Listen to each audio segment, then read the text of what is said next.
basically, Emily was on the pod. She does VSL. She has a fitness offer.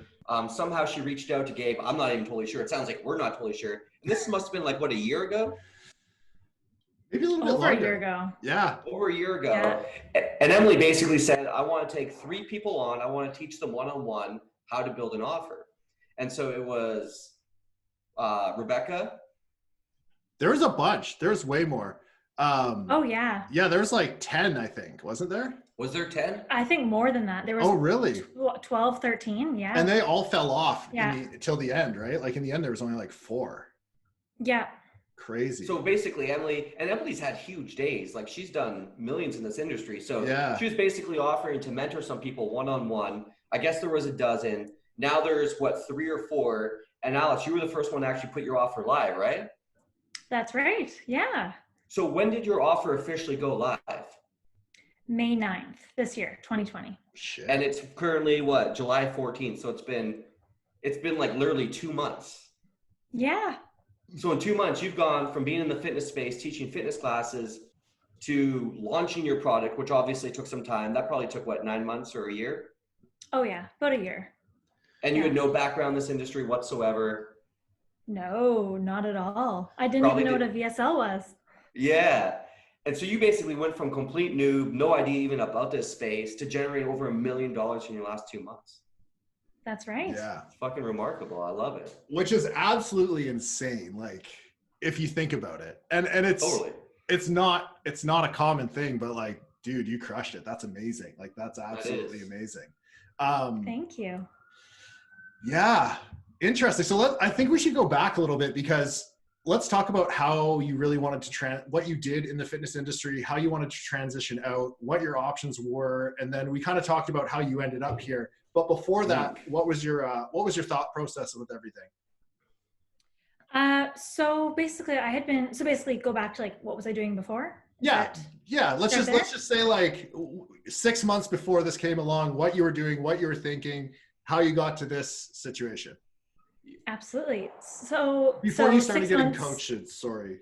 yeah, I know what you mean. Gotcha. So about 6 months before, I was teaching fitness classes full time. My background was Pilates. I've done like a ton of strength, functional movement, treadmill running, basically like you name it, TRX, every kind of group fitness class I have taught for basically since I was 19, and I'm 27 next week. So for quite a while. 8 years. Yeah. And yeah, time flew by, but I knew I was done. Like I was done with the early mornings and not building anything. Just like, I wasn't growing. I was just kind of stagnant at the time. And so I knew I needed to make the next step, and whether that was to leave the industry, open a studio. I needed something new. Yeah. And so that's when we went for coffee, Rebecca, Gabe, and I. And I was like telling Gabe my numbers of what kind of loan I was going to get. And he's like, "You're crazy. Why would you do that? You have a really similar background to this woman named Emily Lark, who was just on our podcast. You should meet her." So that kind of shifted my gears and got me thinking about the online space. However, at the time it was so like foreign to me. It just didn't seem possible. Wasn't there a time, and like, I think, and I hope you don't mind me for saying this, but I swear you told me once that you were like sitting on the steps, like crying because you just hated your job so much. Like after work or something. Yeah. Oh, it would have been around that time. I literally was sitting in Kitsilano, which is a neighborhood in Vancouver, on the corner, on the sidewalk, crying. Like I was just so done. I was having like a mental breakdown.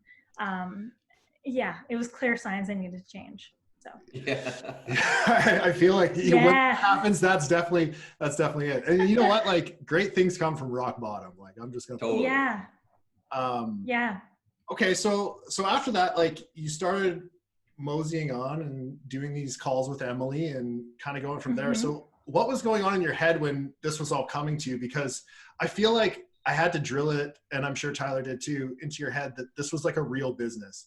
But you guys never thought it was a real business forever. When I say you guys, I mean you and your boyfriend. Because there's a lot of times where we had this conversation. I'm like, yes. I've been waiting for this part of the call the whole time. Dude. Next is the realtor thing. We're coming up on that. Do you want me to share? Yeah, this is all about you. You take this one. He says it's about you, but really it's about him. But it's about you. But it's about us. Yeah, he loves this one. It's about us. So it was about a year from when I started working with Emily. It was a copywriting course that it started with. And so it was about 3 months of like building my video sales letter copy, and then like building my product after that, and on and on and on. I would say it was probably 6 months ago, I'd say. And at the time, I'm still teaching fitness classes full time. This was after my breakdown. I was so done with them. Like, love all of my students, but I needed the next step. And I was like, I don't know if this is going to go anywhere. I still didn't understand the online world. And so I was like, I'm going to become a realtor. And so I called one of my like good girlfriends who's a really successful realtor. And I was like, will you help me? Like, what do I do? And so in a matter of like 2 days, I signed up to get my real estate license.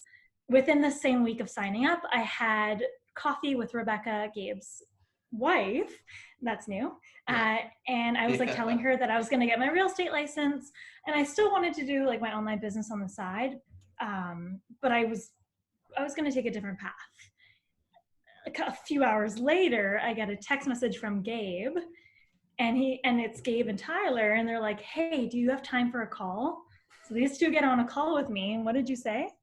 I have no idea. Probably something that was aggressive. You know what I remember? Yeah. I remember I was in Costa Rica looking out over the city. Gabe, I think you were at home. I'm not sure where you were, Alex. And like the whole thing, I remember Gabe texted me something along the lines of, hey, like she's thinking about doing this realtor thing. Do you think we should talk to her? And I'm like, absolutely, we should fucking talk to her. Because I think the hardest thing for people to grasp is the fact that you can actually do this full time. This is not just like something that you do once. And there's a lot of people that have one hit and then they don't like repeat it, but you can actually build a business out of this. Like I've been doing this, I think like 12 years now. Gabe's probably similar. Like this is the only thing we kind of know at this point. Yeah. But to other people, like it's just so foreign, like the fact that you can do this. And so our whole goal was just to inspire you to be like, yo, you can actually do this. Like, this is probably going to be a better situation than being a realtor.